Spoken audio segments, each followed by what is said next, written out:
Blog Talk Radio.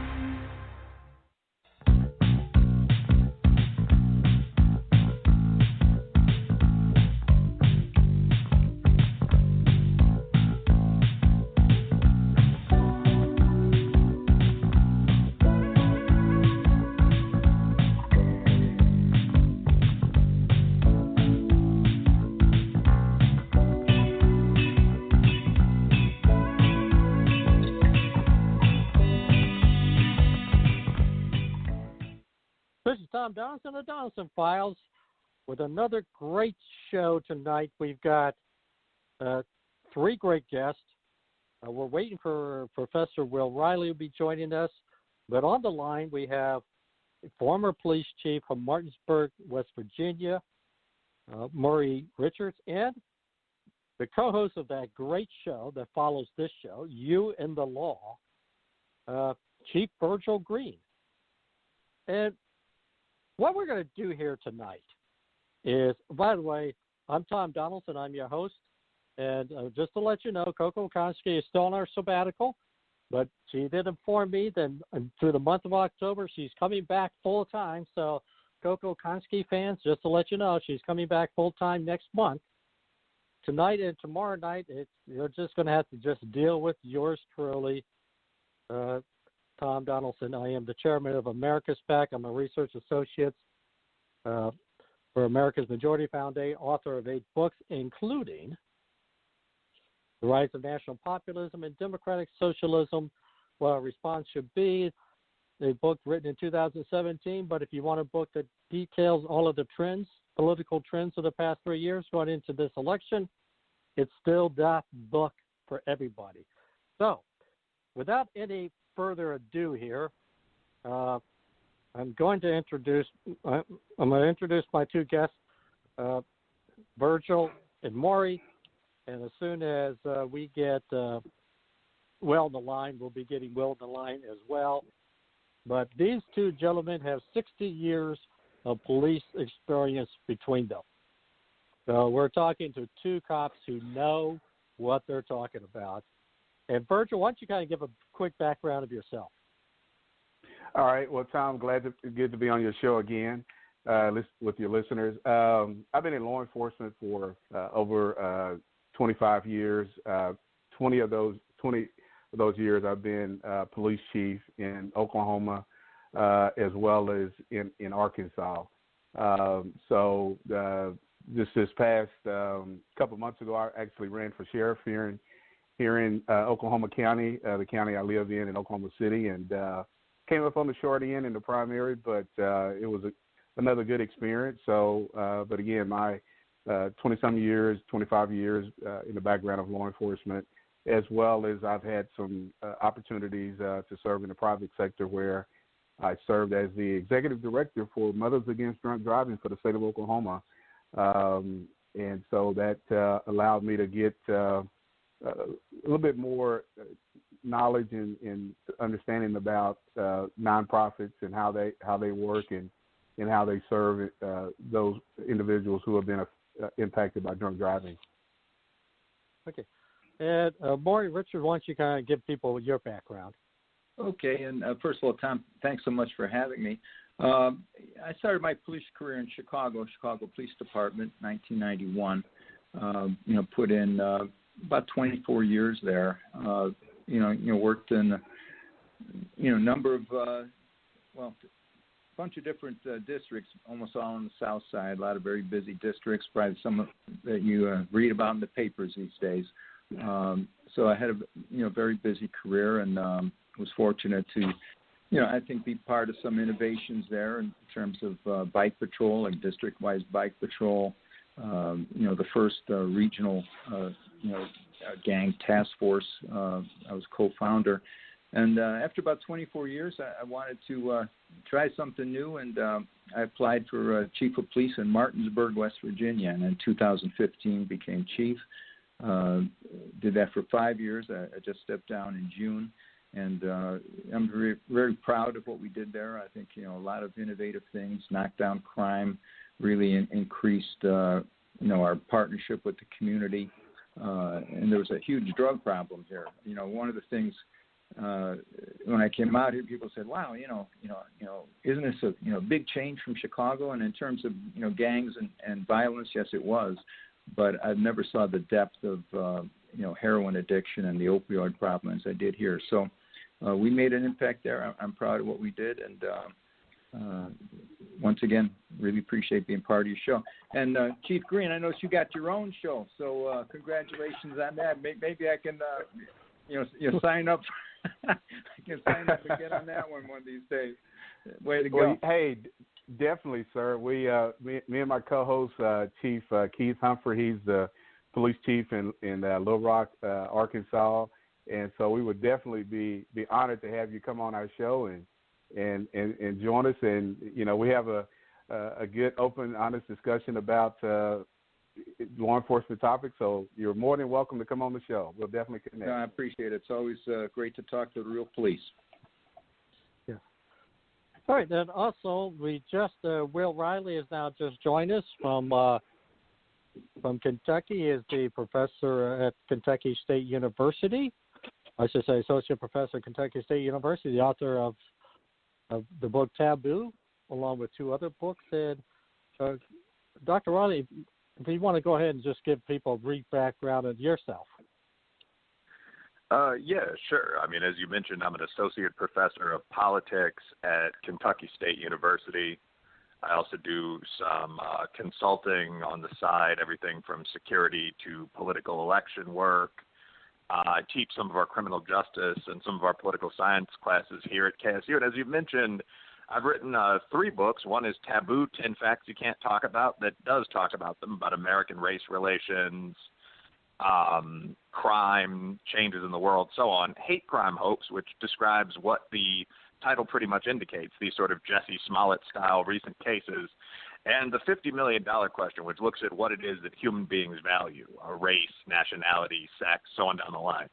And I'm always glad to be back on the show. I've done the show generally with you and Coco probably 5 or 6 times by this point. Yeah, and I wanted to, like I said, I do want to kind of put real quick, this is under the aspect of just full disclosure. Professor Riley has done research for America's Majority Foundation, and we're presently engaged in 1 and 2 other research projects that he's finishing up for us, or just starting. So I do want to make that up. So, all right, here's what I want. First of all, number one, real quick, Professor Riley, I understand that the Attorney General, the Kentucky Attorney General, is going to release the transcripts of the grand jury testimony. Is that correct? Yeah, that is correct. Daniel Cameron's announced that he's going to do that. And, I mean, that's in response to a pretty large amount of ground-level demand from activists, ranging from Ben Crump to people that just work in that sector in Louisville to, quote-unquote, see what actually happened, see what the truth is. That's pretty rare that the transcripts of a recently sitting grand jury are released due to public demand, especially if that includes the names of jurors or anything like that.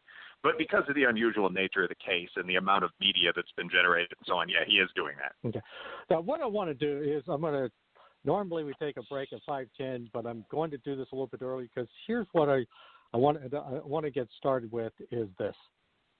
The first part of this show, I want to kind of talk about Kenosha, Jacob Blake, as well as Breonna Taylor. And what I really want to talk about is, and I want to kind of give first Professor Riley, your view, as well as the chiefs. And one of the chiefs, and I want you guys to talk about if these were your police officers, what would you have expected them to do in both of these cases? What is the standard operating procedure?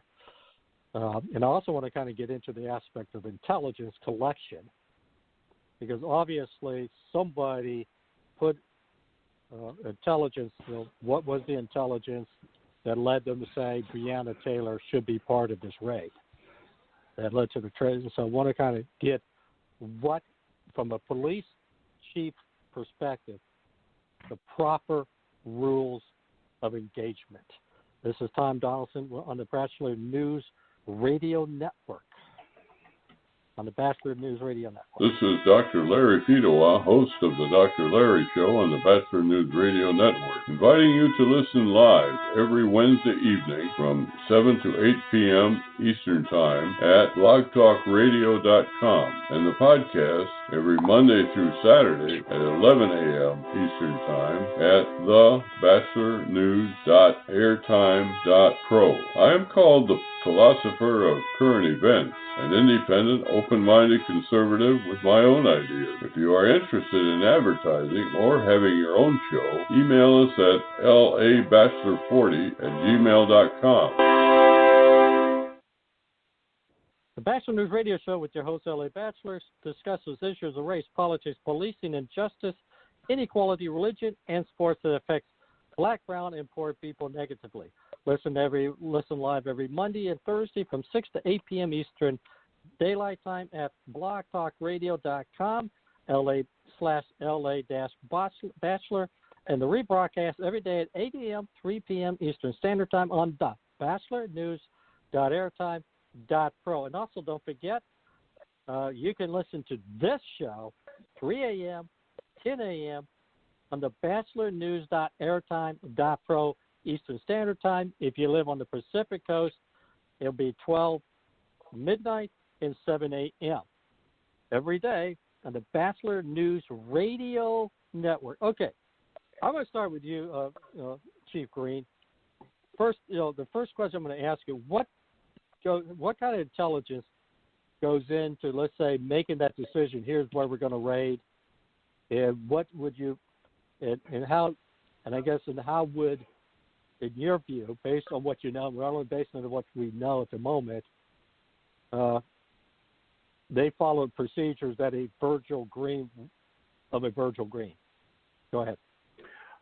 Well, I'll say this, Tom. I think, one of the things, as far as the intelligence, obviously, if there had been any type of transactions that an undercover officer had made at that apartment, or somebody else that was associated with buying drugs from that apartment, that would establish that there was a need to do that type of a raid on an apartment, and yep, at what level of were there any mentions of any weapons being present? How many people were there? So all that information is collected, and the investigators or the officers who are involved with that should typically, that should go all the way up to a supervisor, to where they've pretty well outlined that, this is what is taking place over, say, the course of several weeks or several months, that would give some credibility that, hey, we know that we're going to find what we're looking for in this apartment, and this is who we know lives in this apartment. And so with the situation in Louisville, apparently, they did all of that. They got this no-knock warrant, and what is really interesting about this, and a lot of unanswered question, is how was it the fact that the person that they were initially looking for had already been arrested? Now, Louisville is a large city, but there again, how is that information being shared with people that are connected with that investigation? And so now we're. Go ahead. Yeah. I would say I'm going to go to Chief Richards. Again, I'm going to ask the same question, because obviously you had a drug issue in Martinsburg, and so the question I would throw back is, what goes into setting up an intelligence of this, of this situation, from your angle? Sure. And I think Chief Green, did a great job of, laying out the basics of drug investigation, and what the threshold you need to meet, to get a judge to approve the application for that warrant.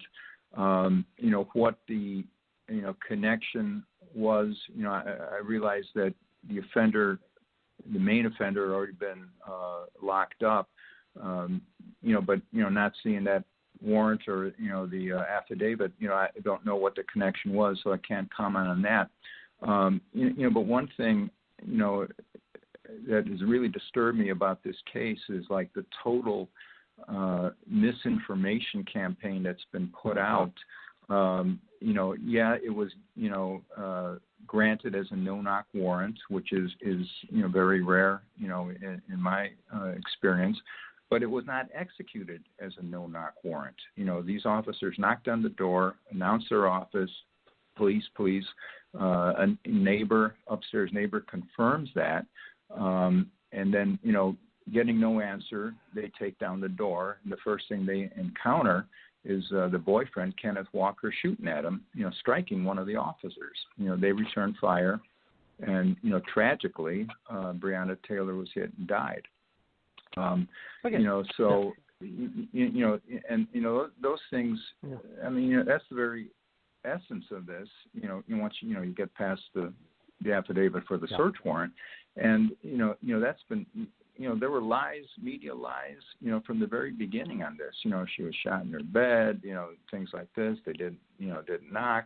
All that's untrue. And, from what I gather and listening to Attorney General Cameron, those facts are presented to the grand jury, and that's why there was a determination that the two officers, Cosgrove and Mattingly, at the front door, fired in self-defense. The third officer, Hankinson, once again, I don't know, the layout of that apartment, but apparently from what the grand jury came up with, maybe he didn't have a target, that he had in sight, shooting recklessly, and he gets charged with wanton endangerment. Yeah. Okay, Professor Riley, first, was this a no-knock warrant or not? Because I'm totally confused. I thought that the Attorney General stated that it was not a no-knock. Yeah, so I come at this more from the legal or the security consulting perspective, whereas the officers, or rather the chiefs, come at this more from the police perspective. Legally speaking, what happened was that the officers were granted a no-knock warrant, but they didn't execute it as a no-knock warrant, as I understand. If you have a no-knock warrant, that gives you the ability to enter a residence without knocking, but obviously you can knock if you want to, not to be glib about this. There were something like 11 nearby neighbors, and as I understand, two of them, who are both African Americans, say they heard they all say they heard the police knock. Two of them also say they heard the police announce themselves as police. And a horrible irony here is if this had been executed full on as an aggressive no-knock warrant, there very probably wouldn't have been a fatality in this case. What apparently happened is that the officers got to the front door of the residence. This is an internal apartment inside an apartment building. They knock on the door, and Breonna Taylor's boyfriend suspected this was Breonna Taylor's former boyfriend, who is a Kentucky resident, was a well-known, pretty large-scale drug dealer in Louisville. And apparently there was some back and forth. I don't know exactly what was said. He may have not believed that this was the police at the door. But he took out his own pistol, and he fired a couple of shots through the door. And as I understand, he struck one of the officers in the leg and almost disabled that guy. So the police then returned fire because they were being shot at. And again, legally speaking, we can talk about internal discipline for the officers or something, but this would be a very, very difficult case to prosecute against the police. I mean, this would be a case where the police were serving a no-knock warrant. Essentially, out of what could be termed politeness, they did, in fact, knock. There are two gainfully employed black witnesses to their knocking. A guy responds who may or may not be involved in the drug game, but who thinks that this is a former boyfriend of his partner, shoots a cop, badly wounds the cop, and the cops shoot back. I mean, that's not a case you could take to trial in the South or anywhere else and come out with a win, in my humble opinion. The comment by one of the chiefs is correct, by the way. The guy who is getting prosecuted. And by the way, this again is sort of weird media spin. I mean, he's getting prosecuted with charges, I believe, a Class C felony. He's going to do some jail time. But he was the guy who shot randomly. So he fired, and his bullets hit either another apartment or two other apartments. So even in a situation like this, even if you're returning fire, you can't simply take the firearm and, shoot down the hallway. So that's why he's facing charges. But in general, this was given to the officers as a no-knock warrant, but they apparently did not. They pretty much followed police protocol, as I understand. Yeah. All right. Let me ask a quick question here of the two police chiefs, and then and also with you, Professor Riley. Should we have no-knock warrants?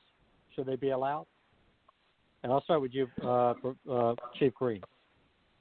Well, Tom, I think it depends upon the intelligence, the circumstances of that investigation. If you're dealing with some known individuals who, there's drugs, there may be, a lot of individuals in that residence, and there may be weapons in that residence, especially weapons.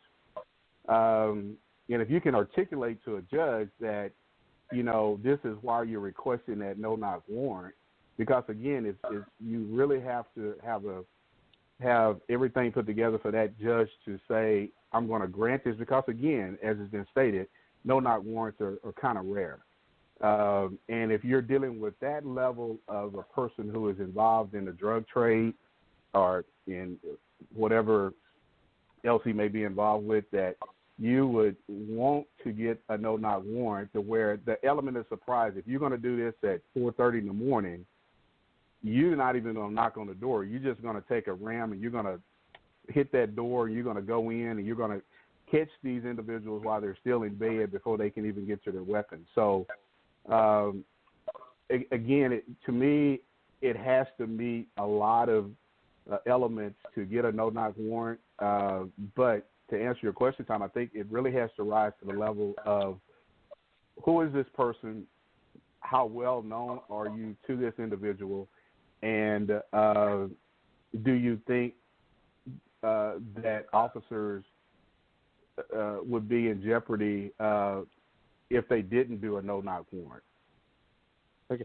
Now, let me quick. Okay, I'm going to talk to you, Maury. Is this because I know we have in Congress an attempt to eliminate no-knock warrants, to outlaw them. Now, it sounds like this is something that's rarely done to begin with, but is that good policy or bad policy? No, I agree 100% with Chief Green. I think to eliminate it, as an option, as a tool, is absolutely ridiculous. Okay. First of all, we have to once again realize how rare it is used, and in this case, as Professor Riley mentioned, it was granted but not executed that way. Okay, so all the media disinformation, the no-knock warrant, had nothing to do with the way this warrant went down. Okay, so that's the first thing. But Chief Green's absolutely right. You have a situation where, say there are weapons involved. If you knocked and you also let me back up. For every search warrant you do a threat level assessment of what's going on in that apartment. And, say you got, hardcore, gangbangers, hardcore gangsters that are very likely to be shooting. Why the hell would you knock on the door and give them time to set up? You wouldn't do that. Same thing if there's a high likelihood that important evidence will be destroyed. And I'll mention one other thing. We're talking about the risk level for officers and civilians involved. But what if you had a situation where you needed to do a search warrant because you had a child kidnapping victim? Okay, are you going to knock on the door, announce you're the police, let this kidnapper or child molester or murderer, set up, and actually increase the risk to that civilian? So it's ridiculous to have a knee-jerk reaction, say, hey, we're going to outlaw the stuff when it's used very rarely. And as Chief Green said, it's very scrupulously looked at before it's approved. Professor Wright, is there anything else that we could add, with the two gentlemen, that the two chiefs have put into, that is pertinent to the case? And I'm thinking more or less, okay, was there anything, let's say Breonna Taylor, that would have wanted a no-knock? I mean, was there fear? Because I guess one of the things I read is that they were surprised the walker was there. So I'm assuming they were thinking it was just going to be her. Yeah, so I mean, that's an interesting setup. I mean, first of all, I agree with the two chiefs on the basic concept of no-knock warrants. I mean, rare but useful. When I was in high school, or maybe my freshman year of college, an athletic team I was on used to work out to a song by the rappers 50 Cent and Dre, where one of the choruses was "Drop the diesel in the battery acid. We throw the heroin in the toilet tank," or it's funny, but we take this $100,000 worth of drugs and we get rid of that because we see the police coming, and we're running enough of an enterprise that we can afford to take that one loss once every year or two. That's what no-knock warrants are designed to get around. If you're serving a warrant on the Gangster Disciples or the Hells Angels or Banditos or something like that, you're not going to want to give people a chance to get their guns out and their drugs away. I mean, even in this case, so they didn't just raid one residence this night, by the way. This is, I guess, the one side point I want to make. That night in Louisville, they raided 4 different residences. This guy, I mean, I know some of the people that are involved in defense, nickname in the city of Louisville was Chapo, was selling drugs at a pretty serious level. There were 4 residences raided. There was a large brick house on, I believe, Muhammad Ali down here in Louisville. There was his individual house, him and his mom. There was Breonna Taylor's apartment, which allegedly, and I tend to think this is true, was being used as the stash house for multiple what are called traps or bandos. And this was sort of the 3rd and smallest, or the 4th and smallest of the warrants that were carried out that night. Another thing that the media hasn't been extraordinarily honest about here is the involvement of Miss Taylor. No one's ever alleged murder or selling drugs herself or anything like that, but her awareness of this business. The Tatum Report, sort of center-right blog run by a former officer, released about 39 pages of these Louisville PD transcripts detailing some of this, where Breonna Taylor would ask questions like, where is, Big Michi tonight? Is he down at the trap, quote unquote? So her house was named correctly on the warrant as the tertiary or the 4th residence that they were going to go to look for this drug operation when they were shutting down Chapo in Louisville. Now, my final comment, I guess, would be if the cops were confident enough this is the girlfriend, we're going to knock. I mean, there are some questions about whether they needed a no-knock in the first place. But the idea that this is something that's commonly granted, or this is a guy who had a few bags of weed, I mean, yeah, I would agree with the police perspective on that from the legal perspective. That's not the case, and that's not something that should be done away with totally, no. Okay, this is Tom Donelson. On the Donelson Files, we got our special guest, Chief Virgil Green, Chief Maury Richards, and Professor Wilford Riley here discussing policing into the 21st century. We're going to start asking some of those questions after we get off. After this, a special announcement here on the Donelson Files on the Bachelor News Radio Network. I never get the flu. My kids don't need more shots. I don't have time. We're all healthy. My asthma's under control. I'm pregnant. I've had the flu. It's not a big deal. My kids are too old for flu. The media is exaggerating. I can fight it naturally. No matter how you build your excuses, the flu can blow your house down. Keep your foundation strong. Vaccinate. Learn more at flu.gov. A message from the U.S. Department of Health and Human Services. Welcome back to the Donelson Files. Tom Donelson with our 3 special guests. Don't forget, ladies, get your flu shots. You may not be aware of this, but in particular for younger patients, school-age children, and younger adults. They're actually more likely to die from the flu than COVID. So get those flu shots, folks, including those on the younger side of the equation. All right.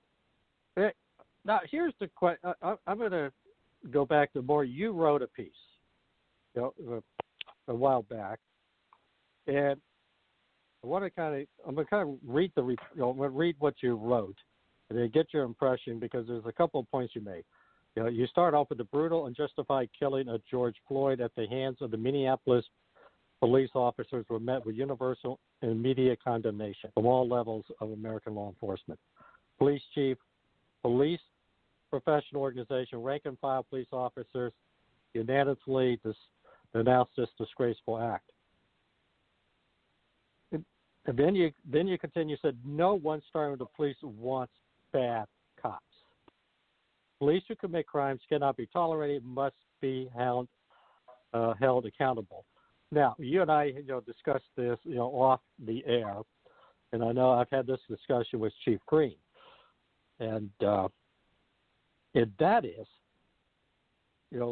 how hard it is to get rid of bad cops, and what do we need to do to make it easier for city officials to do exactly that?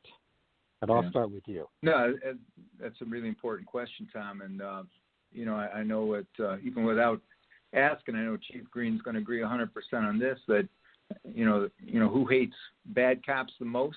And that's good cops, okay? There's no question about that. But I think overall it is a difficult thing to do in terms of really getting rid of bad cops. I don't want to overgeneralize there because I guess it depends on the city, the situation.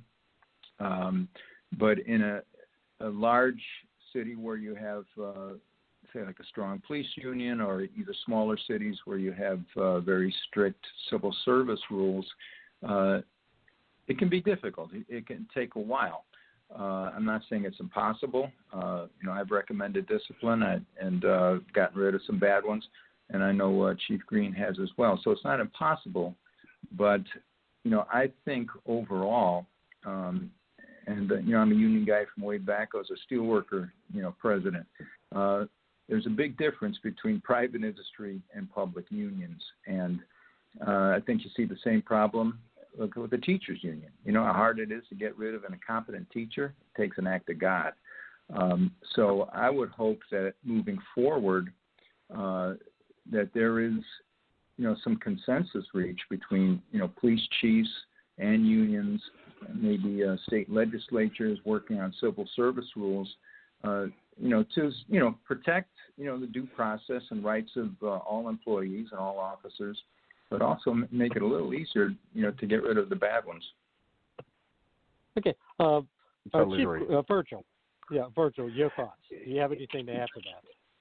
Yes, and one of the things with the police unions and how the structure of their contract is with the city, and that it really, to a certain degree, kind of limits the police chief from doing some things that he or she may want to do with that particular officer, especially when you have done several things as far as disciplinary actions. And I'll share this with you, Tom, and your listeners, that, I had an officer who was stealing time. And it took it, even though I was able to establish his pattern,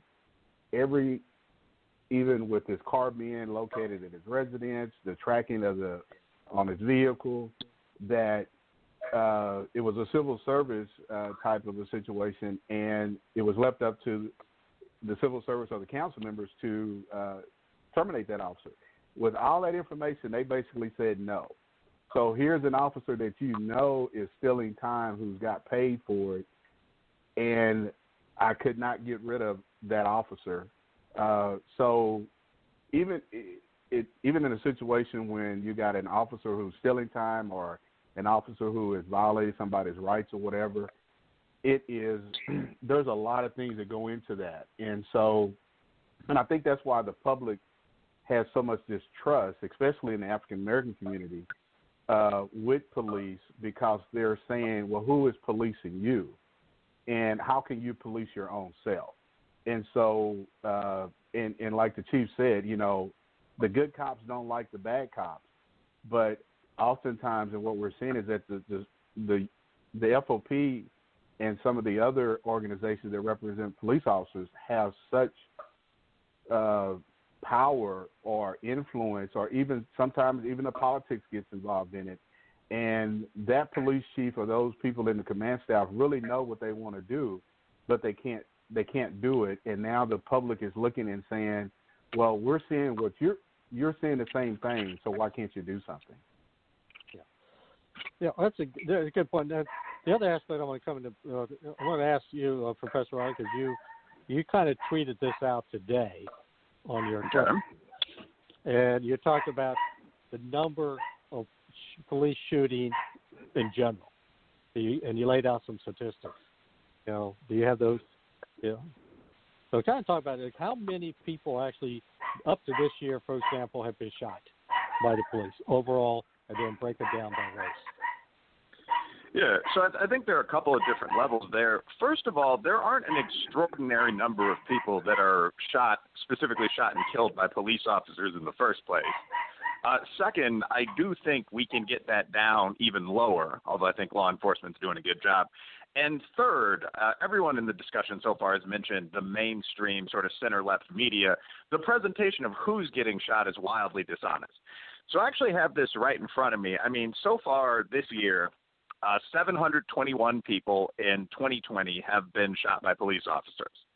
And that's out of about 40 million interactions between LEOs, law enforcement officers, and just civilian members of society. So that's a little under 1 per 100,000 interactions, if my math there is correct. The issue, what we see with Black Lives Matter, and I'm a black man myself, obviously. I started off with some initial sympathy toward this perspective. But what we see with BLM is the argument that this is sort of a type of violence that's uniquely targeted at black people. The civil rights attorney Benjamin Crump has a book out called Open Season. It's legalized genocide on colored people.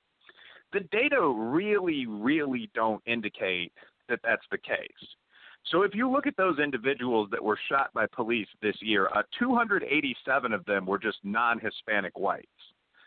Another 180 of them were unknown, and those are also almost all non-Hispanic whites. Those are generally coming from the smaller towns where there's a less detailed report coming in from the department. Another 113, if I have this correct, were Hispanics, mostly Caucasian. And then 142 out of about 800 were African American. So the pool of people that were shot by cops is 19% black. And if you're looking just at the known cases, it's 53, 54% white. Now, whites are 61% of the country, so you can argue whether that 7 or 8% discrepancy is due to residual racism or is due to slightly but definitely higher crime rates in black communities. There's a debate to be had there. But the two arguments that there's a massive slaughter of people by the police, one, and that this is only African Americans, two, those are not accurate arguments. And that is a result of some of this media presentation that we're seeing. I mean, I think we know how most of the reporters at the Times and the Post are going to vote in this upcoming election. That sometimes shows through. There's also a general dislike of law enforcement, by the way. They don't give a break to black cops or Southern cops or Hispanic cops or any other group of officers that I've ever seen when I'm looking at coverage. The one point I did make on Twitter is, okay, when I look at that, I mean, we're only 2/3 of the way through the year. 700, that's not a massive number law enforcement's doing well, but how could you actually get that down? I think this gets into some of the suggestions that we've been talking about. What can you do about the police unions? What can you do about qualified immunity? But there's not a great massacre going on. Okay, well, let's kind of follow up. Okay, let me ask one quick question here because, I know there's been a lot of, I know you quoted these statistics, dealing with, when we put in all the variables, there's not a significant difference as far as police shootings. But certainly there was, I think it was Irving Pryor, who basically did a study that, he actually did a couple. So I think one, he did a study on shooting police that he found not a significant difference with the variables. But he found a second part to that is a non-lethal, where he found Hispanics and blacks would be more likely to be, on non-lethal treatment or treatment. An example, driving while black. How much does this play into the distrust of police officers? And I'm going to start with you, Virgil, on this one. Now, what's your question again, Tom? Well, my question is, I mean, like I said, we can debate. There was a study done by Professor Riley at Harvard. I mean, actually, he's done a couple, but this is the one that was interesting to me was he talked about non-lethal as opposed to lethal conflict, but non-lethal. And he basically said blacks and Hispanics would be more likely to be facing that kind of issues of non-lethal harassment, whatever you want to define that. and how much does that play into the distrust that we see?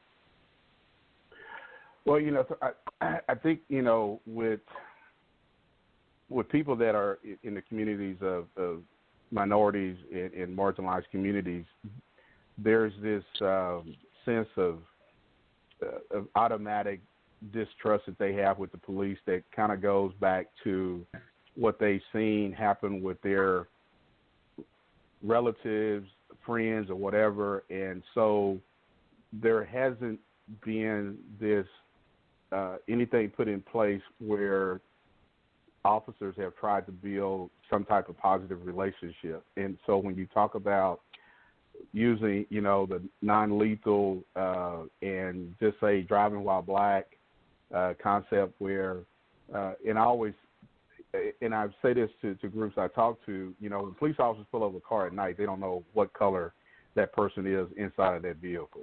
And even in the daytime, it's not like you're just really looking to see that the race of that person. So, are there times where people could be targeted? Yes, based upon the city you're in. Just like I'm in Oklahoma City, we have several pretty affluent communities, and we have the Oklahoma City Thunder here, Tom, and so some of the basketball players, they live in a predominantly in a neighborhood called Nichols Hills, and it's a really upscale white community, and so there have been black players who've been pulled over by those officers in that city that's in the city of Oklahoma City. That's a suburb, and because of the type of vehicle they were driving, and some of the players have expressed that. So, we've got a long way to go, and I don't think let me say this real quick, Tom. I don't think a lot of officers really fully understand why people feel the way they feel, and so until they understand that, then there's going to continue to see some of the things that we're seeing across the country. Okay. All right. This is Tom Donelson with the Bachelor News Radio Network with Donelson Files. We'll be right back shortly with an announcement of yet another great program on the Bachelor News Radio Network. Tune in to You and the Law with Chief Virgil Green and Chief Keith Humphrey. The show focuses on law enforcement and their relationship with the black community while letting you know your legal rights as a citizen when confronted by the police. Listen live every Tuesday night from 7 p.m. to 8 p.m. Eastern at blogtalkradio.com and the podcast every Monday through Sunday at 4 a.m. and 6 p.m. Eastern at thebatchelornews.airtime.pro. Hey, Tom, you there? Can you hear me? Yes, I can hear you, Maury. Oh, okay. Yeah, I lost you there. I had to call back. Great. Thanks. Oh, yeah, no problem. Yeah, you're on the air. Yeah, this is. Welcome back to the Donelson Files on the Bachelor News Radio Network. And okay, here's. I think, like I said, that's a good point that Chief Green brought up. Is both. Maury and Will, do you have any extra comments to what he just presented before the break? I've got a quick one if it's all right, Tom. And I know you talked about the Fryer study, and there's been a number, of course, that show that fatal shootings have no racial bias. In fact, if there is a bias, it actually is in favor of black people, if you want to know the truth, and that's been established. In terms of general force, I know that Fryer came up with some relatively small discrepancies, but I think there might have been some questions on methodology, how much resistance was involved with the people they were dealing with. But I just want to say real quick that the things we're talking about, this whole media myth, this lie of systemic racism, which is not borne out by any facts whatsoever, is like the biggest problem we're facing, because that's being used as an excuse to attack the police, to trash cities, to loot, because as long as people can believe this delusional myth, this absolute lie, then they feel justified to doing all kinds of illegal things, including attacking the police. And, unless we stand up and really expose that, we're not going to get to real police reform. We're not going to be able to change things if, we don't knock that lie down, because if people believe that lie, you're never going to establish trust with those people. Yeah. Okay. Quick. Hey, Tom, let me add something real quick. One of the things that I've always tried to do as being a police chief is control your narrative, whether it's putting out a press release or whatever it may be. And I don't think a lot of times we're controlling our own narrative, and we're ahead of what's getting ready to happen. And I think if we start doing that and start being more proactive in talking with the public and not letting the news media control that narrative. And so when the media puts things out that may be not have any facts to it, we have already established ourselves in our communities to control the narrative of what we want our citizens to hear. So I don't think that's something that we have been really fortunate enough to do. Especially, a lot of people say don't talk to the news media; they're your worst enemies. But I've had more success with being straight up front with them and letting me control that narrative instead of them controlling it. Well, I want to get a quick question because a lot of times you could distinguish between the local media and the national media, and I've always, as in the political world, I've always found it easier to talk to the local media folks as opposed to the national, mainly for the reason you just discussed. It's a lot easier because they're covering you, and you probably know these people, some of these reporters face to face. That's always been my thoughts. Right? Go ahead. Can I just say, just real quick, and virtually you hit it right on the head. Not getting your own story out has been, if you look at like some of the huge fiascos, the disasters, Ferguson, it took that police department 22 hours to even get a statement out. By that time it was all over. The media and Black Lives Matter had written their own. But the same thing in Kenosha, there was no facts coming out. And I'll tell you what, that governor, Tony Evers, really put gasoline on the fire before he knew one fact. He's out there saying that, this is another, killing, a merciless killing. I mean, it was disgraceful. And, so you're not only fighting the media, but you're fighting, some of these woke politicians who will, throw the police under the bus in a heartbeat. Okay. Yeah, I'm going to make a statement that I want all three of you to kind of comment, because when I looked at, let's say, I'm going to put this in a kind of a personal sense. I have a daughter who lives in New York City, and she lives in a community that's predominantly Hispanic. And I can remember when she made the point to me one time, a few years ago. He said, he said, Dad, you may not know this, but this was a war zone in the early 90s, late 80s. It was like a war zone of drug gangs. And I can tell you right now, I have not been to New York this year, but I go about every year. And I can tell you, I felt as safe walking in this community as I did in downtown Cedar Rapids, Iowa. New York City became that, safe of a city that it was at. And now today, I've been looking at some of the statistics. You look at, and I'm not going to just pick on New York. In New York, you've seen a spike. You've seen a spike in Chicago. You've also seen a spike in Minneapolis. And then we got the chaos in Seattle and Portland.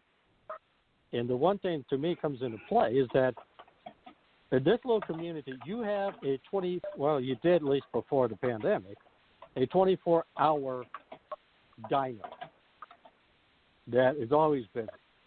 And that could never happen in an area where you literally have violence, where parents are afraid to even let their children out, at least they become a crossfire and some kind of gang shooting.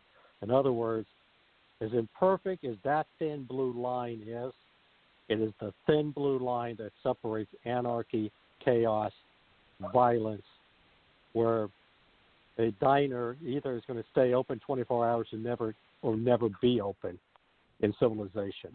And I think sometimes as imperfect as police may be, they're that thin blue line versus civilization. And I'll start with you, Professor Riley. What's your thoughts? Yeah, I mean, generally speaking, I agree. Like, I'm a stats guy, but I try to keep some of this stuff as basic and coherent as possible. If you have less cops, you're going to have more crime. I mean, I was born on the south side of Chicago. I grew up there and on the east side of nearby Aurora, which was also nothing nice at the time, in the mid-'90s. That's a city of about 400,000 people. And I personally saw this. I mean, when I was a kid, going to school, you'd see people get on the trains and start painting graffiti.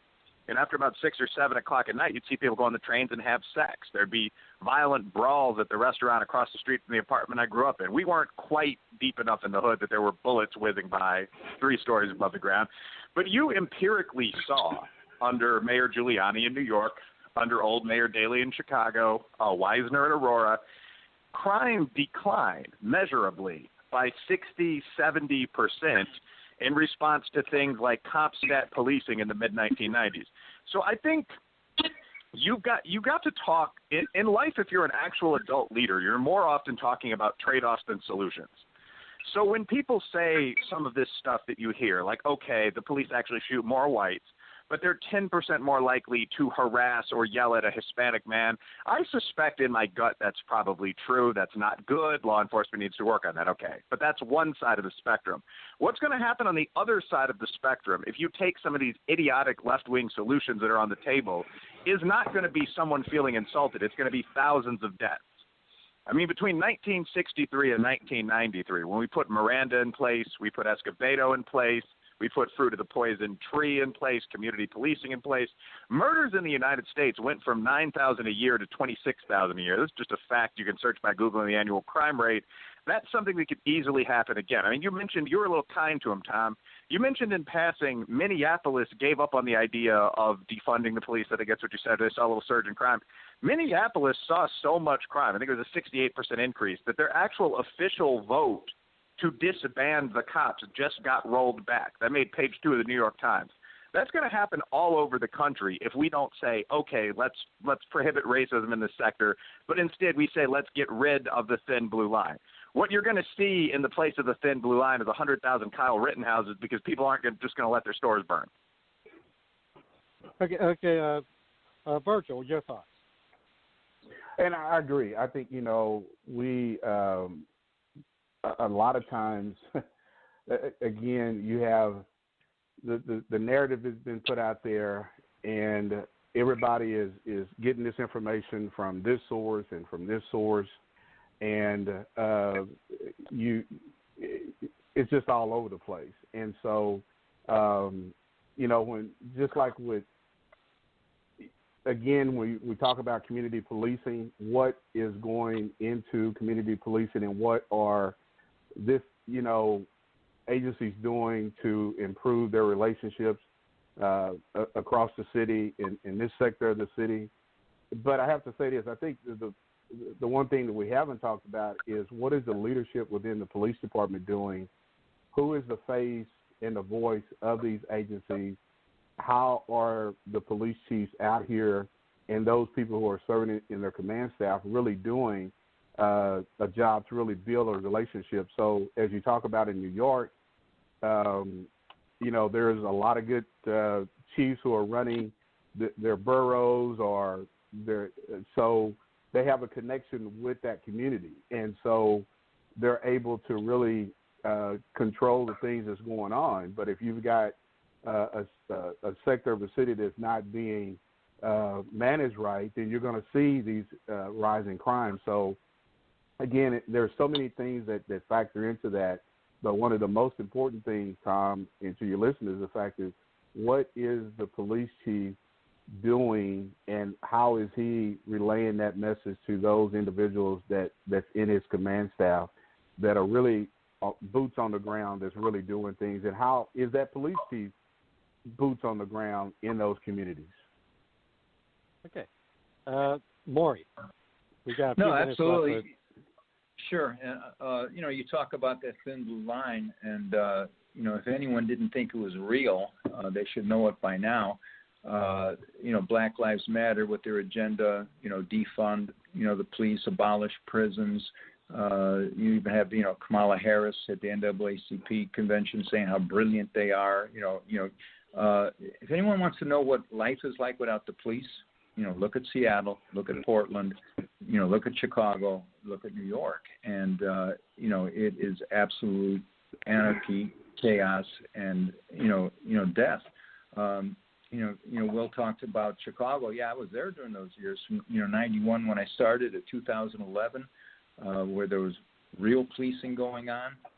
Those homicides went down 54%, almost 90% in the black community. So you're talking about Black Lives Matter. Yeah, it matters. Chicago Police Department. We saved thousands of lives. Same thing in New York. So that's what's at stake here, because the people that will suffer and right now are suffering. You've already had 600 homicides in Chicago this year, 3,200 shot. Are you kidding me? Almost entirely in the black community. So that's why it's not a surprise that even in spite of all this negativity and propaganda against the police, in the most recent Gallup poll, 81% of black people want the same or more police in their neighborhoods. So, a lot of this is just a bunch of elitist, BS that does not filter down to real people. The police are important. Can we be improved? Absolutely. But it's absolutely essential. And, I think we need to turn things around and stand up. All right, okay, let's, like I said, we got about 4 minutes left. So what I want to do, first of all, Professor Riley, how can people contact you, how they can follow you on Twitter, and what projects are you working on? Well, I'm pretty easy to contact. I'm Wilfred Riley. That's WILFRED REILLY on the Facebooks and the Twitters. On Twitter, if you want a hashtag, I'm at Will_Beast630. Kind of lighthearted there, but that is my Twitter handle. And I'm working on a couple things right now. Maury and I have actually discussed writing a book on the kind of that combined legal police perspective. How do you actually improve policing as opposed to BSing about it doing nothing? I'm also writing a book about the flexibility of identity. So we now have people going beyond kind of the trans idea and saying, for example, I am other-can. I believe I'm a non-human creature. So what does it mean to be something? I'm getting philosophical. Okay, Maury, real quick. Yeah, Maury, all right, real quick. I'll make it real quick because I don't have Twitter or Facebook. I guess I'm going to have to get with it here. And I haven't been on Virgil's radio show, so well, we're going to get you on that too. but I'll give you an email. It's Maury R, MAURYR 2129 @gmail.com. And can I take 30 seconds to go on a quick rant here, Tom? 30 and seconds. Here's the thing. Okay, we talked about all this stuff, and all these people are hating the police and talking about, even before we did one bit of reform, if you wanted to cut, down these, killings by 90%, because if you look at it, what's happening? Almost all these people were committing a crime, resisting the police. So, if all these haters will just go out and say, look, the police are a legitimate institution. Respect the police, comply with directions and commands, and don't fight or resist arrest, then guess what? You would cut down these killings by 99%, because it's that simple. Okay, now last thing, we got 2 minutes left, and I saved you for last, Virgil. So, hey, how people can get a hold of you. And better yet, why don't you just briefly talk about the great show you have that's going to be following this show on Block Talk Radio? Yeah, so we have the show called You and the Law that's on the Bachelor News Radio Network that's getting ready to come on here in about another minute. So people can follow us on Facebook at You and the Law. Go to our Facebook page and like it. You can look me up on Facebook as well as Chief Virgil Green. And so you can follow You and the Law on Facebook. You can follow us on Instagram. You can follow us on Twitter. So it's a real good show. We have a lot of good guests on the show, just like we have this afternoon. We're going to be talking about mental health and policing. So for all your listeners, tune into You and the Law on the Bachelor News Radio Network. All right, thank you. I want to thank all of you very much. Appreciate you guys taking your time. And this is Donelson, Tom Donelson, Donelson Files. Tomorrow night, Justin Hart will be joining us. We're going to be talking very briefly about COVID. He's a nerd. He's a data guy on the COVID, and we may discuss tonight's debate. And we're going to kind of get into some very interesting topics dealing with COVID as well. So this is Tom Donelson saying good night, and live and good night, and have a good evening.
Hey, we want to welcome everyone to You and the Law on the Bachelor News Radio Network. We're glad that you have taken the time out to listen to us today. And as we have a very interesting show today, and we have a guest that's going to be joining us after our first break. And so I am one of the hosts of the show, and I am Chief Green, and the other main co-host of the show goes by the name of Chief Swag. How you doing today? Well, it appears that Chief Swag has not jumped online with us yet, but he is not with us right now. So looks like I'll be solo for a little while until he join the show. But as again, I wanted to welcome all of our listeners to You and the Law on the Bachelor News Radio Network. Today we're going to be talking. We're going to have a guest come on, and she is going to be talking with us about mental health and policing. It is definitely something that the conversation is needed, especially after everybody saw the video that was all over social media and on the news about what took place up in Rochester, New York, several months ago, where family members called police to help their family member out who was having a mental breakdown. And as a result of that, the officers came out, and several days later, he ended up dying from his encounter with the police. So this is a conversation that we definitely need to have, and how law enforcement can change with the way that they deal with individuals who are suffering from mental health illness. So there's a lot of news that is going on, and a lot of things are taking place with law enforcement over this past week and since our show last week. But I think a lot of people are really starting to see the unraveling of the things that have taken place in Kentucky with this no-knock search warrant that led up to Breonna Taylor's death. How the Attorney General is under a lot of scrutiny, under a lot of pressure by the community to release the transcripts of that grand jury investigation and what all took place. So, one of the things that we try to do on our show is definitely have an open and honest conversation with our listeners about you and the law, and to give you as citizens an informed information about what your rights are when you're dealing with the police. Even though we are police officers, police executives, that we feel that it is our duty to, as black men, as black fathers, to have this conversation with the people in our community, because oftentimes you really need to know what your rights are when dealing with the police. But at the same time, there's that fine line of knowing what your rights are and how you are going to approach the officers, because you cannot win anything on the side of the highway, whether it be receiving a citation or that encounter. If that means that you got to go to court, let that go to court and let it be presented before a judge. So, but so many interesting things have taken place with Breonna Taylor's situation since the grand jury came back with their decision, and how the Attorney General has came out and basically said why certain officers, those other two officers, were not charged, but one officer was charged with basically shooting into another apartment. And so I know there's a lot of different people who have their own opinions about what's going on, but a lot of the facts should have came out a lot sooner. I know, investigations do take time, but we also, the public really needs to know what's going on, and there needs to be some transparency, because as you all know, our listeners know, that this is something that took place back in March. And so here we are in September, late September, and a lot of information is starting to come out about what took place back in March. So, and it's not just impacted what goes on in Louisville. It's what has impacted what goes on in so many other cities across our country, where there's other protesting going on, and that leads, unfortunately, to looting and rioting. But as we've seen what took place in Kenosha, Wisconsin, what took place in Louisville, and what took place even as far back as Ferguson, and all these other things that have taken place, it is spread throughout country, where a massive amount of people come out and they are protesting against the police brutality, and the fact that police has not done a good job of controlling that information, and oftentimes that information is being held on too long. And when it comes time for that information to come out, now the public has less trust in what the information that the police are putting out. So I'll say that we really need to do a lot better job of controlling the narrative of information that's being put out, in positive narrative, and being transparent with our citizens. So, Chief Humphrey, are you on the line with us? So I don't believe we've got Chief Humphrey is on the show with us yet, but he should join us pretty shortly. And again, if you'd like to call into the show and discuss the topics that we're going to be talking about, or if you've got something that you want to share with us, the calling number to the show is 646-929-0130. That's 646-929-0130. And we also want to remind our listeners that you can follow You and the Law on Facebook. And you can also follow us on Instagram. You can follow us on Facebook at You and the Law. You can follow us on Instagram at You_and_the_law, and you can follow us on Twitter at YouTheLaw1. So we've got so many outlets that you can follow us on and keep in touch with us. And so we're going to be coming up on a quick break here in a little bit, but as I shared with you before, we've got a special guest who's going to be joining us.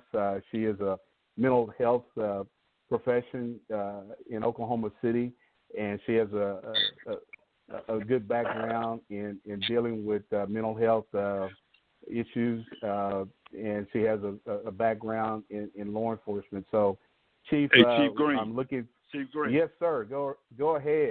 I'm There's here, my man. I'm here. Man, you know what? It is so good to hear your voice, brother. What's going on, brother? You know, not a whole lot. You know, I wish LA, had that, in the background, the clapping and yay, Chief Humphrey is here. So, but well, hey, I apologize, man. You're all right. Well, hey, we're going to take a quick break, and we're going to come back, and I'm going to introduce you to our guest today. But you're listening to You and the Law on the Bachelor News Radio Network. If you've got a clogged up nose, simply stuffy. If you've got a snuffly nose, simply sassy. If the rest of you feel fine, but your nose is out of line, give your schnozzle what it needs, Simply Stuffy. Simply Stuffy, from the makers of Children's Tylenol. It has only the medicine your child needs to make a stuffy nose simply disappear. If you want to smell a rose, get the stuff out of your nose. If you're sick of feeling snotty, Simply Stuffy. Simply Stuffy. Use as directed. If you want real discussions on politics, social issues, racial issues, and other topics, then tune into the Bachelor News Radio Show. Listen live every Monday and Thursday from 6 p.m. to 8 p.m. Eastern at blogtalkradio.com. And if you missed the show, you can listen every Monday through Saturday at 8 a.m. and 3 p.m. Eastern, and every Sunday at 5 a.m. and 3 p.m. at thebatchelornews.airtime.pro. Listen and be informed.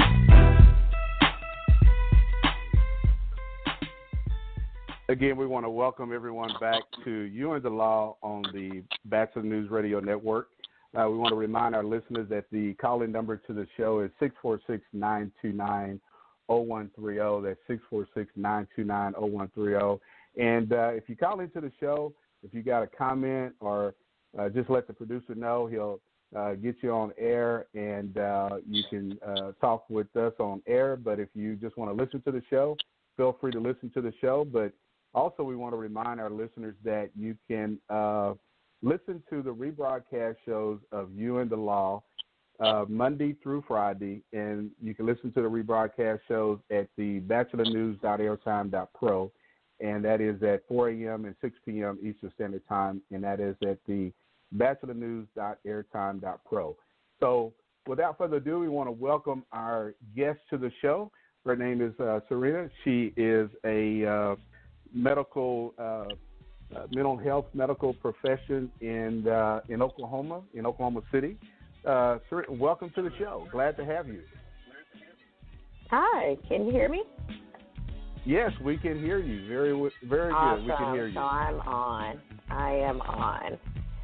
It's great to be here. My name is Scenario O'Conger. I heard you refer to me as Serena, so I just wanted to make sure I straighten that out a little bit first. Hey, I had to let you straighten it out a little bit. I'm glad you did. Again, I'm glad you did. Yeah, it's an honor to be on. I truly respect both of you all in your work in law enforcement here in Oklahoma. So thanks for having me. We're glad to have you, and we actually used to work together some years ago, and you had to remind me of that. But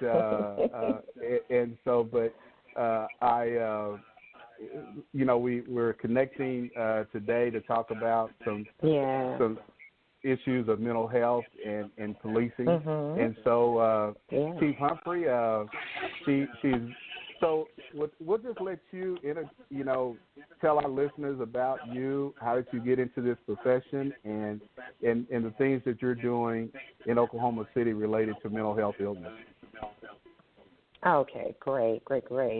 Well, I got my start back in 2009. That's kind of let you know how seasoned I am, but I began my post-collegiate work with the Department of Human Services as a child welfare investigator, right? So I got the opportunity to work closely with law enforcement in terms of investigating allegations of abuse and neglect that would take home amongst families, and developed a really good relationship working with Norman Police Department and Moore Police Department during that time, being able to ride along with them and to assist them along with them assisting us to again identify and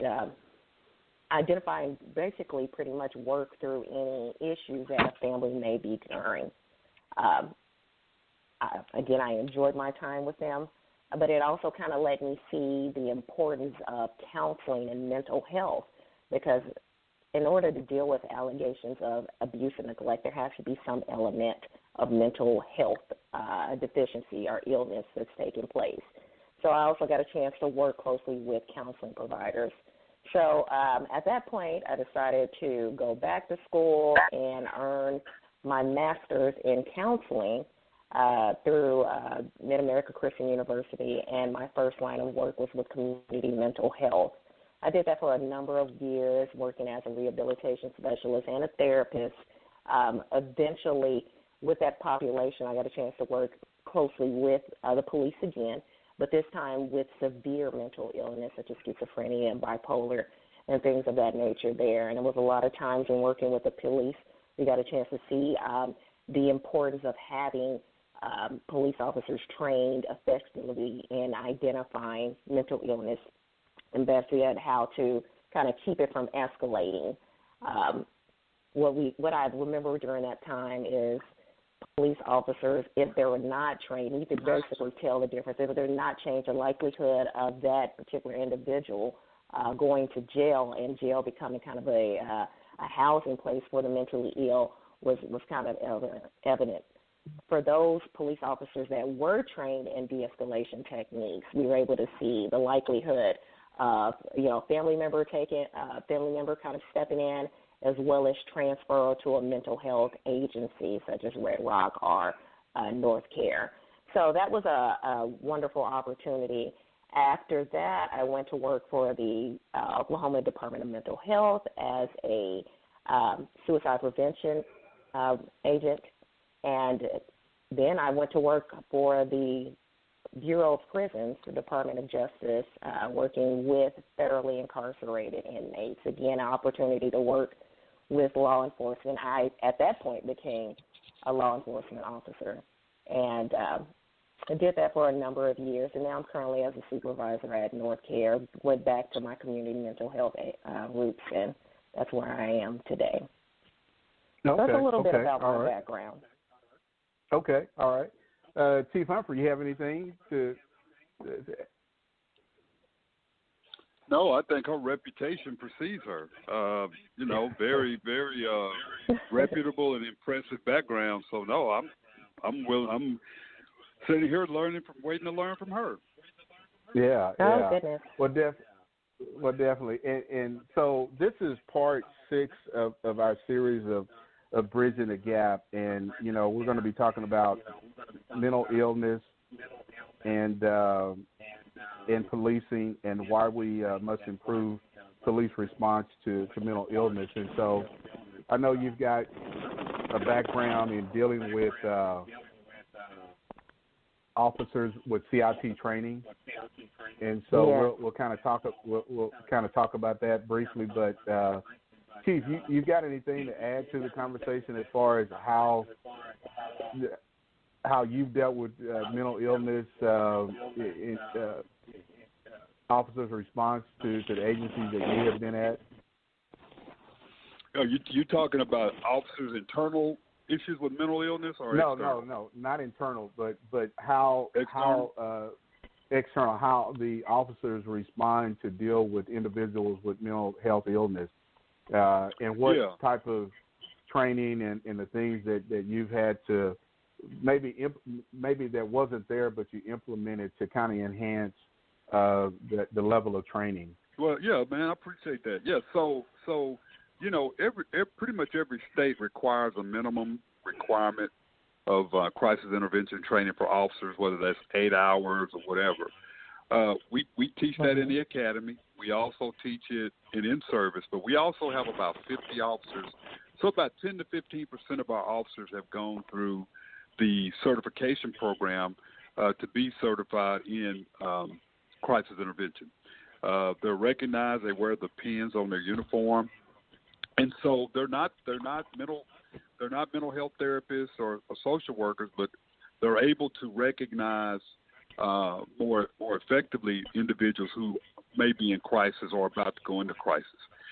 And so we're trying to get more officers trained in that area, because the more officers you have, I think the more positive response you will have in the community.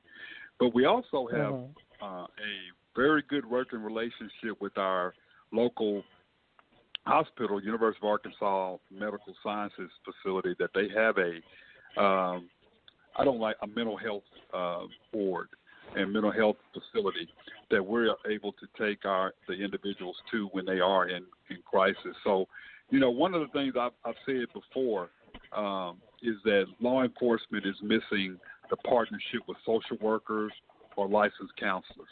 And so one of the things that we're working on here is trying to hire a full-time social worker to enhance or to improve our response to our mental health community. And so we have a grant that we are getting ready to write a job description. And so this person that's selected will be able to build this program as be a community outreach program. And so the plan is to have a social worker, and at some point add some of the CIT officers, so we'll have a team that can respond to the needs of the community when it comes to mental illness, when it comes to homelessness, which a lot of times we know a lot of the individuals who are homeless may suffer from some form of mental illness. So those are some of the things that we're doing here. I don't think you can ever have enough resources when it comes to our mental health community. Yeah, that's some good points. Okay. Hey, we've got to just kind of let you guys know we've kind of got a little background noise feedback, so let's just make sure that we've got our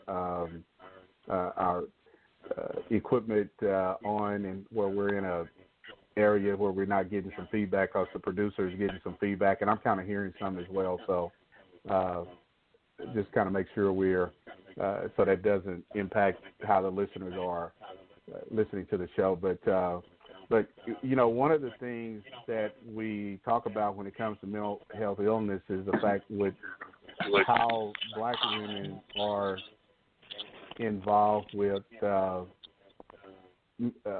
police officers in mental health, and so we talk about, Keith, we talked about this on the show before about Sandra Bland and a lot of other Black women who have encountered police officers that has led up to their death.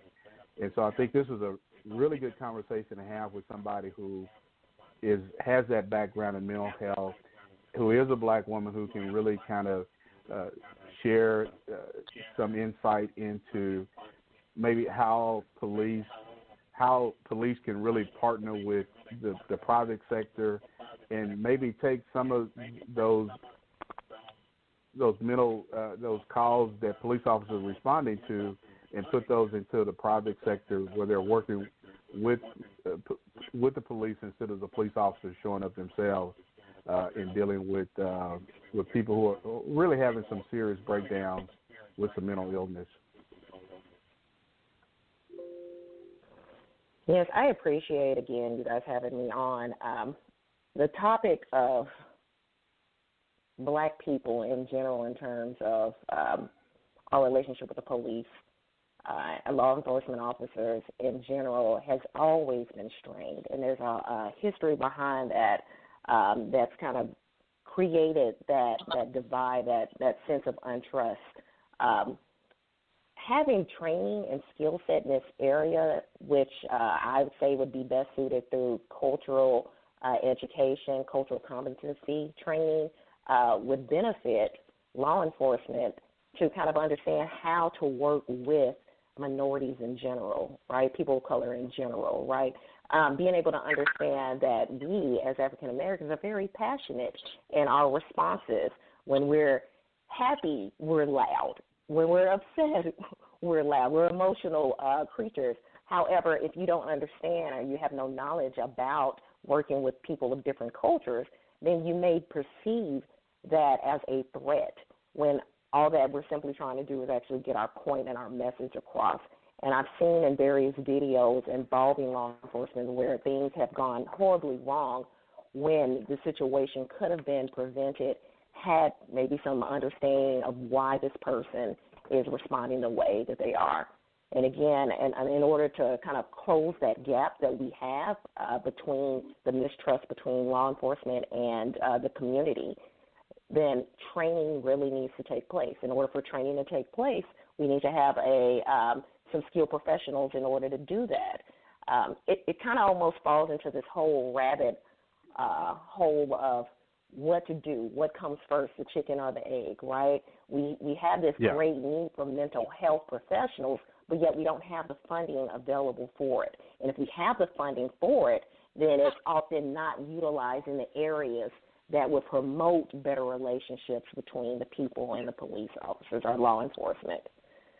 Okay. So, well, hey, hold that thought right there. Hold that thought. We're going to take a quick break, and you're listening to the You and the Law on the Bachelor News Radio Network. Greetings and great day, everyone.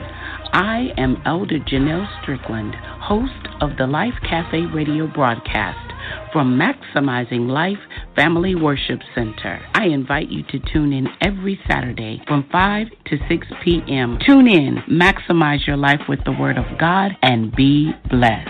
Only on the Bachelor News Radio Network.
Back to You and the Law on the Bachelor News Radio Network.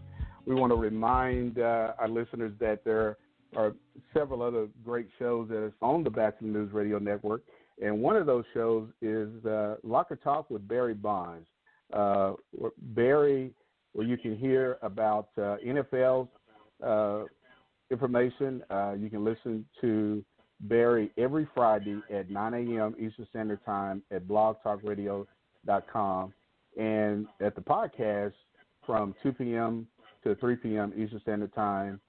And you can also catch out the rebroadcast shows at thebatchelornews.airtime.pro. And if you're interested in having your own show, or if you're interested in advertising on the Bachelor News Radio Network, reach out to us at labachelor40@gmail.com. That's labachelor40@gmail.com. And listen and stay informed on the Bachelor News Radio Network. But we want to welcome our listeners back. We have a guest on the show today, and she is a mental health professional.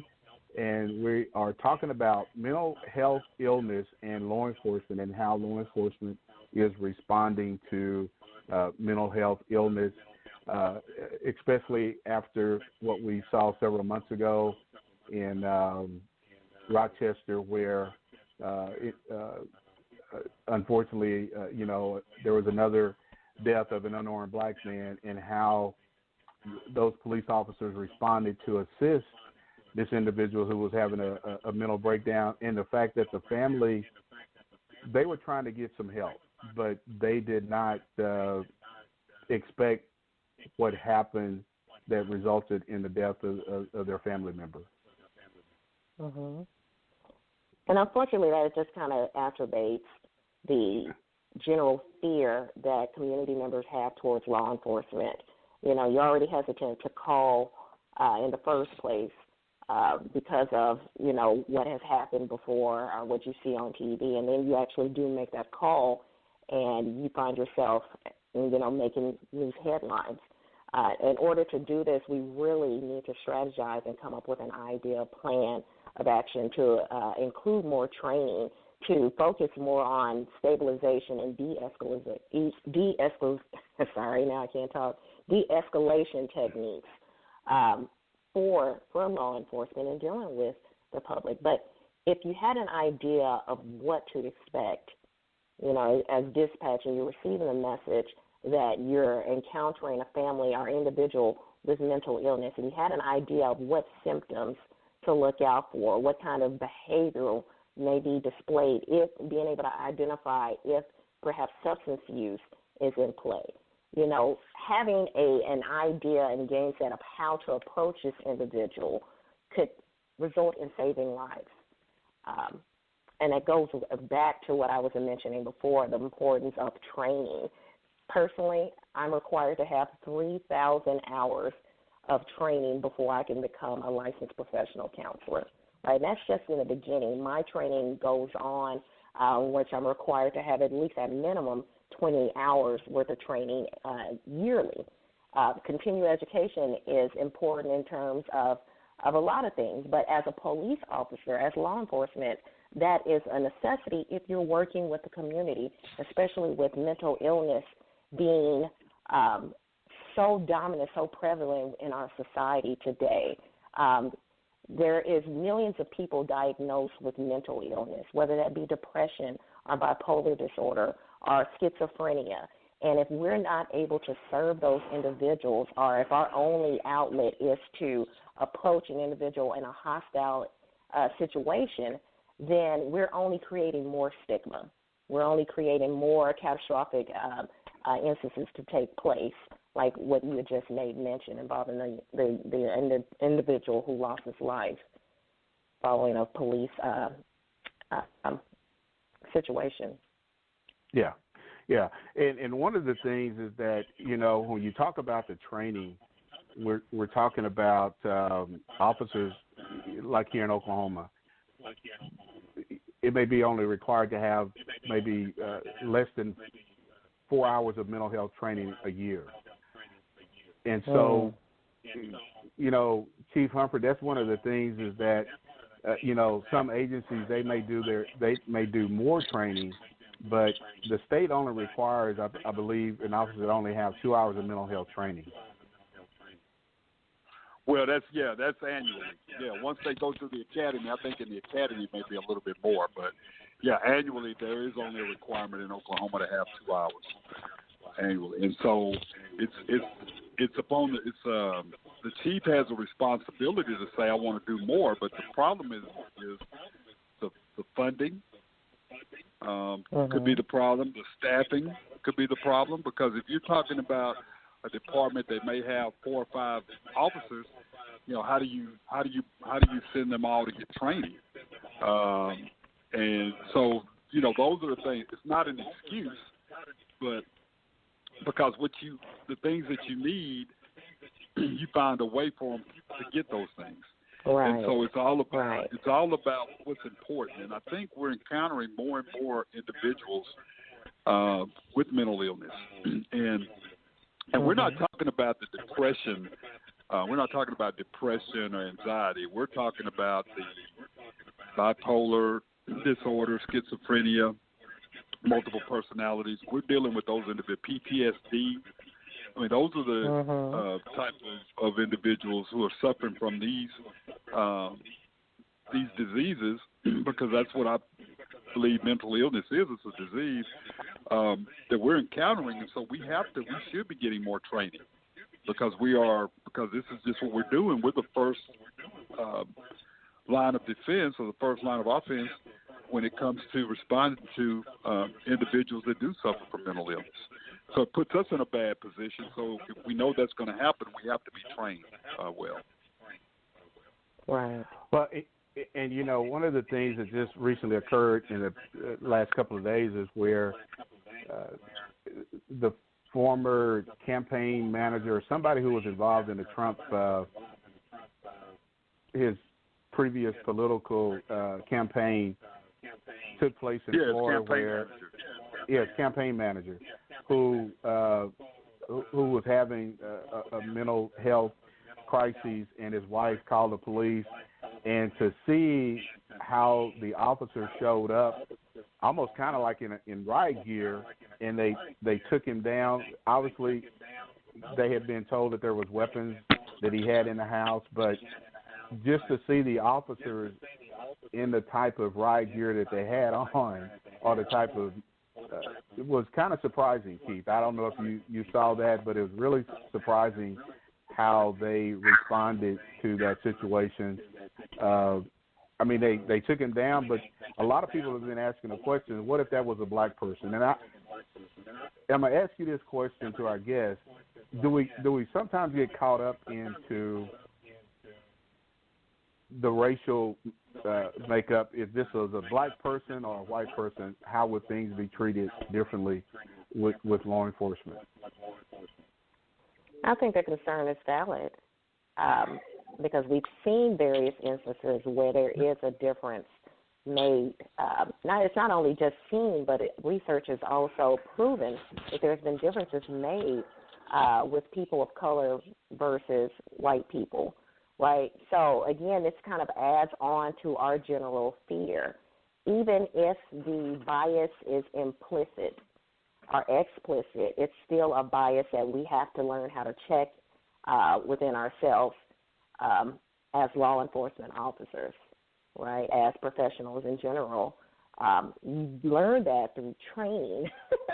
That's probably going to be my first line of defense in a lot of my answers, but you learn that through cultural competency training, in which you're able to identify your biases, right, which may not be known or identifiable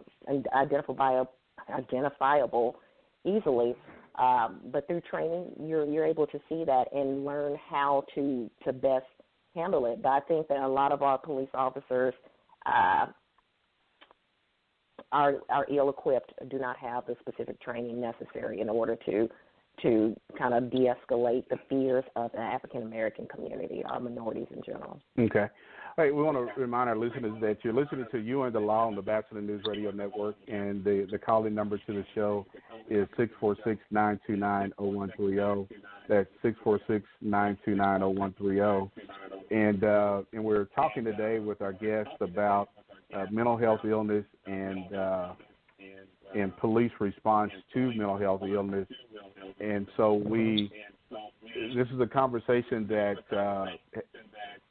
that hasn't got a lot of attention, especially with the killing of unarmed black men and black women who have suffered from mental health breakdowns. And so when we talk about the training, that's really important because, again, the more training you have, the better you can respond to that person, for you to be able to get that person the right help that they need. Mm-hmm. And it's a community effort. Again, sorry to interrupt. Go ahead. No, go ahead. Go ahead. I was going to say it's definitely a community effort. Identification for the officers to know exactly what they're going into, identifying symptoms associated with those disorders are helpful. But we also need to be aware of the climate that we're currently in, right? Being in a pandemic has brought towards a lot of depression, believe it or not, depression that has been exacerbated. And if you're not receiving treatment, if you're not knowledgeable of what's going on with you, you may too be faced with an emergency situation, which may involve law enforcement, right? So I encourage people to let go of the stigma that may be associated with mental illness and to seek treatment. If you are, as an individual, are dealing with certain mental illness signs, then being able to get treatment can reduce the likelihood of you even having to make a call to police, right?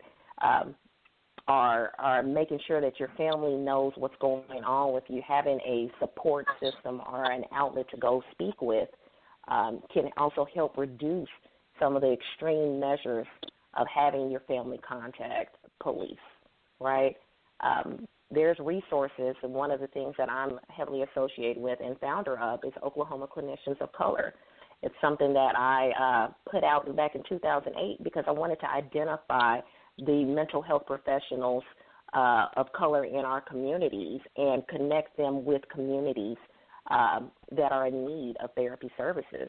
And I've been successful and able to do so, but it also showed the need for that, the need for people to understand what's going on with them mentally and to feel comfortable in talking about that, which reduces the stigma. I am not here to bash law enforcement at all. Again, I definitely respect what law enforcement does. What I am advocating for is more education, more training. And just like Chief Humphreys had mentioned, if there is something that you want, you will do whatever steps necessary to ensure that that happens. That means hiring more mental health professionals. I would love to be able to see a mental health professional be able to go alongside with a police officer and during times of distress, whenever you get a mental health call. We also need to change our view of mental illness in general. So on that note, I will slow down because this is a subject I'm very passionate in. All right. So go ahead. Well, hey. Okay. Well, hey, we're going to take a break, and you're listening to You and the Law on the Bachelor News Radio Network.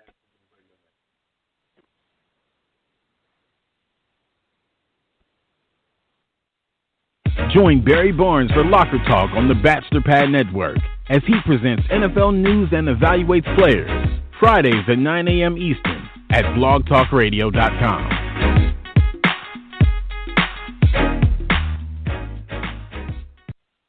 Dermarest, the psoriasis solution, asks, What's complete freedom?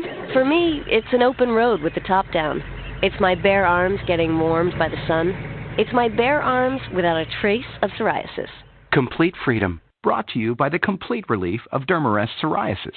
Unlike brands which only relieve itching and inflammation, Dermarest psoriasis also removes the embarrassing scales, allowing healthy skin to grow. Healthy skin?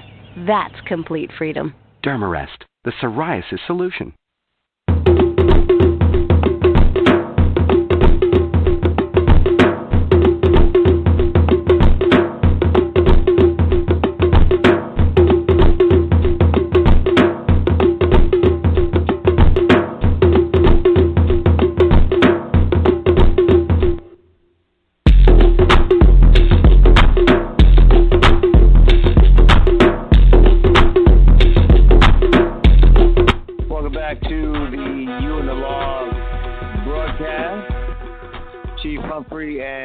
Chief Green and their special guests.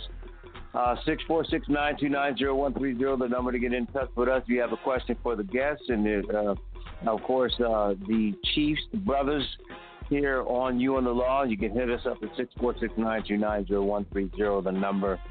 Don't forget to follow them on Facebook. And if you missed this live broadcast, you can go to thebatchelornews.airtime.pro. Every 4 a.m. and 6 p.m. Eastern Time and catch the rebroadcast of this show. You can hear their guests and hear the insight that they have. A question came in to you both and your guests. How do you decipher? How does law enforcement and how does one in your profession, ma'am, come together and collaborate on what is mental illness and some of these issues? Certainly wasn't Breonna Stewart. She was in her bed, got killed. But what would be deemed mental illness? And what about the triggers? The person said that the actual triggers that may happen with some of these cops that are maybe not trained or just trigger happy. I do want to mention too, if your guest can, I think she's listening on 2 devices, if she can mute one because we're getting some feedback, and that will be awesome. And take it away, guys. Appreciate it.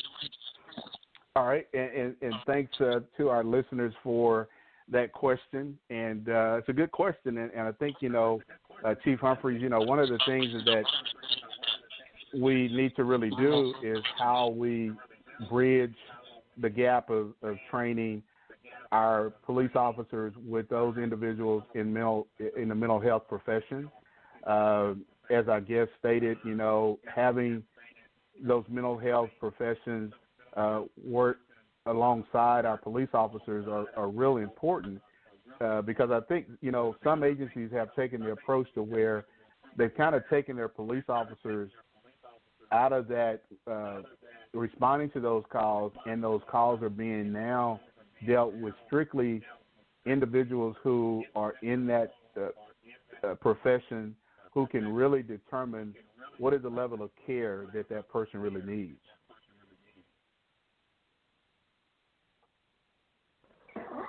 Yeah, I would agree. Can you hear me? Oh, yeah, we can hear you. Yeah. Okay. All right. Chief Humphreys? Yeah, I agree with you. Yeah, I'm here. Okay. I agree. Well, yeah. And so, and we're asking this question, with the listeners pose that question, especially when it comes to people especially in the minority community, to where oftentimes they don't feel that the police officers are really listening to what's going on with them. It's more of, I'm here to enforce something. I'm here to either take you to jail or you need to go do something besides what you're doing now. So as a medical health profession, what can law enforcement do better to really work with our mental health professionals? What they can do is hire more mental health professional staff. I think that the role of police officers, law enforcement, is so in-depth.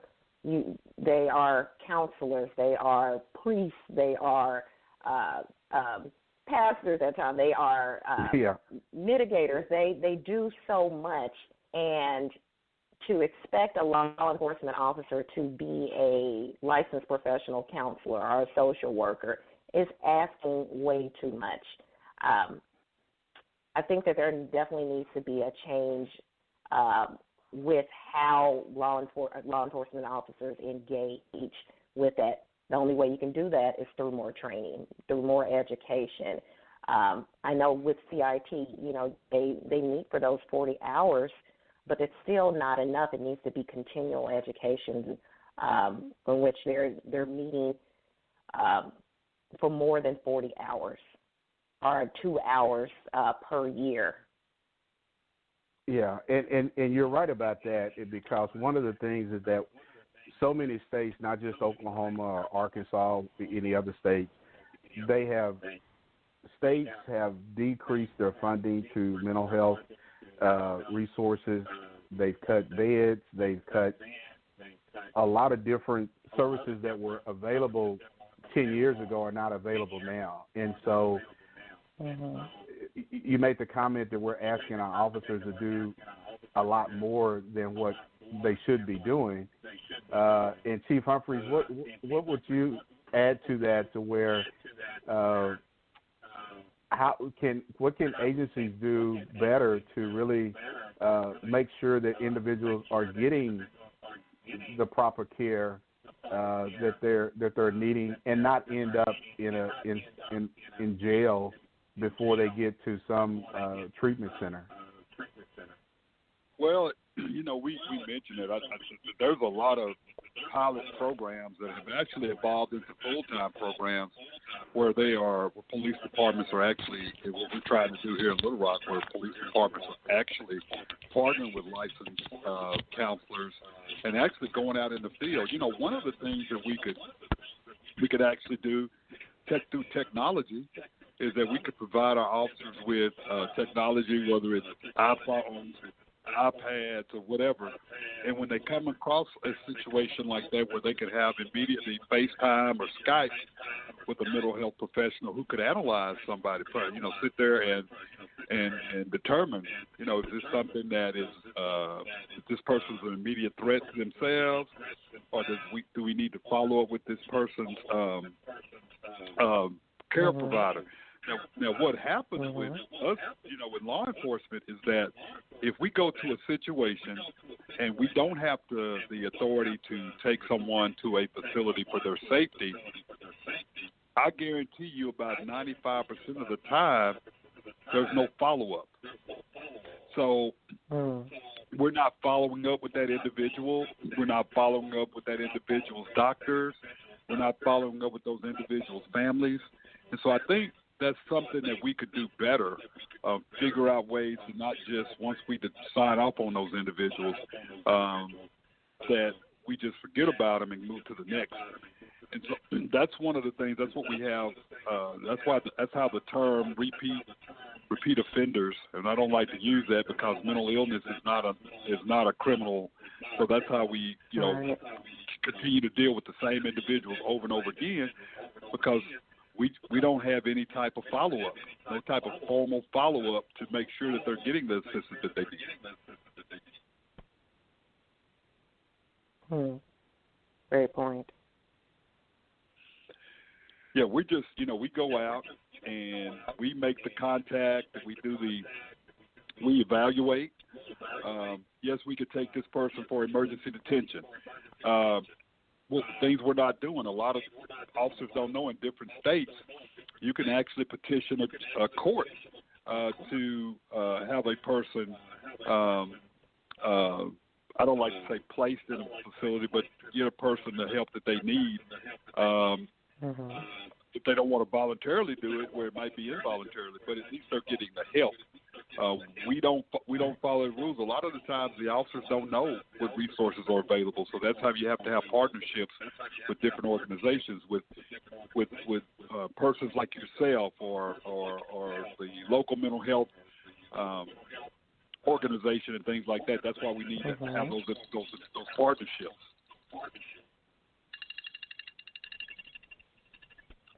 Yeah, I'm definitely in agreement. I'm definitely in agreement with what you said, Chief Humphreys. It is almost like a warm handoff. Once CIT or the officer gets involved, a mental health professional is contacted, and from that point on, they're caged with the responsibilities of ensuring the client's safety. But in order to strengthen relationships between the community, it would be great if there was someone from the police officers or some representative from the police force to be able to call and contact with the family just to see how things are going, if there's some resources that are needed. So I like that idea. Hey, I want to remind our listeners that you're listening to You Are the Law on the Bachelor News Radio Network, and the calling number to the show is 646-929-0130.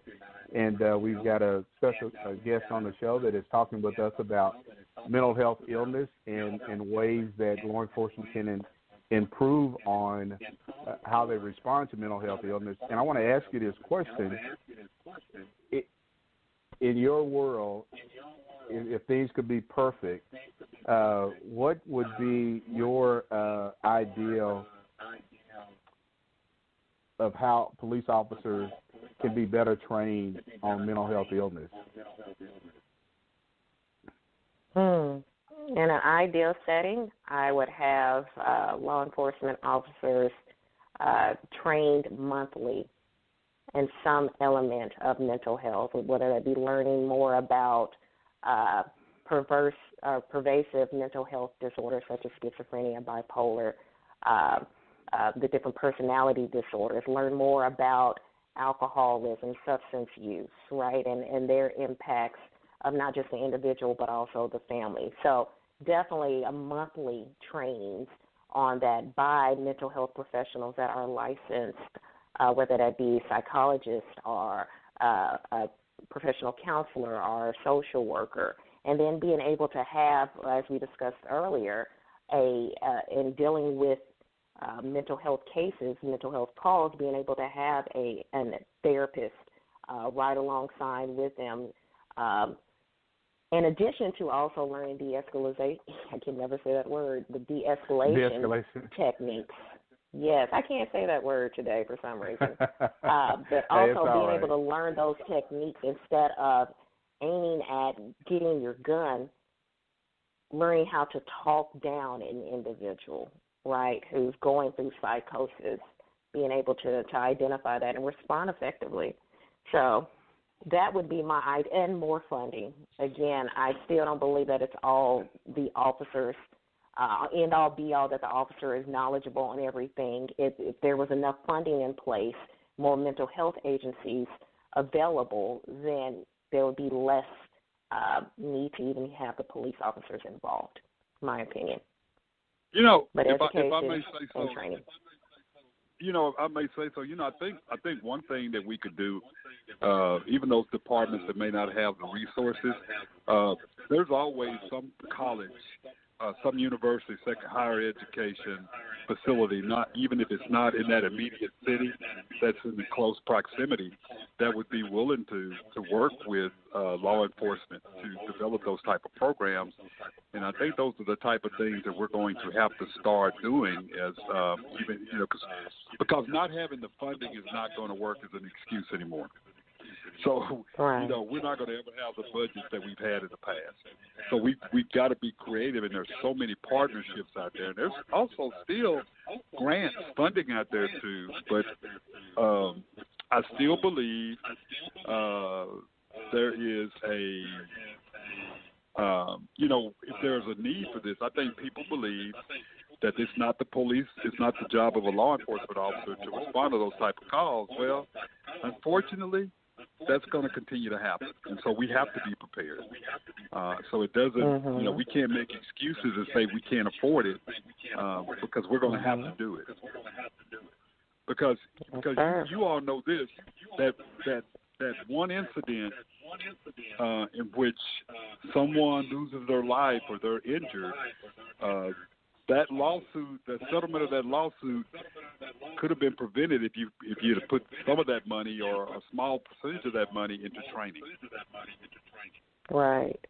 Not just training, but also therapy in general. Again, with the mass amount of cases that law enforcement deals with, being able to have counselors for them, that would be ideal, right, with them to meet with a mental health professional.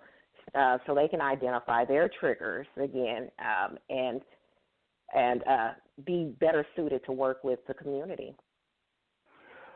And you make a good point, because one of the things is the fact that what we often overlook is the fact that officers are dealing with some of the same issues that the people that they're responding to are dealing with. And so the police officers are able to they're working through their issues, but they're also trying to solve other people's issues. And so that's something that really has to be addressed as well and screened as far as how officers are dealing with people with mental health illness.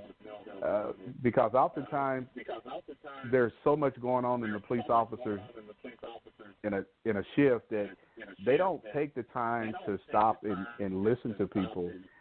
And as I shared with you before, when I was a police chief in another community, it had a large population of mental health facilities.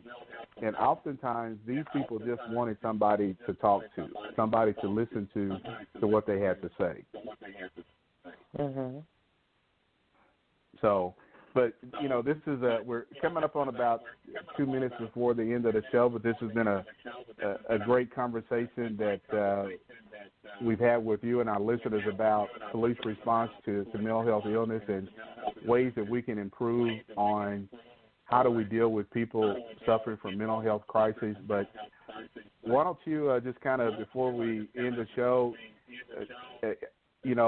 tell people how they can get in touch with you, and because I know you serve on a board that deals with mental illness.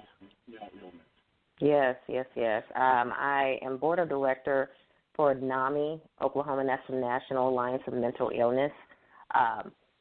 NAMI does a phenomenal job working with crisis intervention teams, police officers, as well as the community, to learn more about mental illness and mental wellness.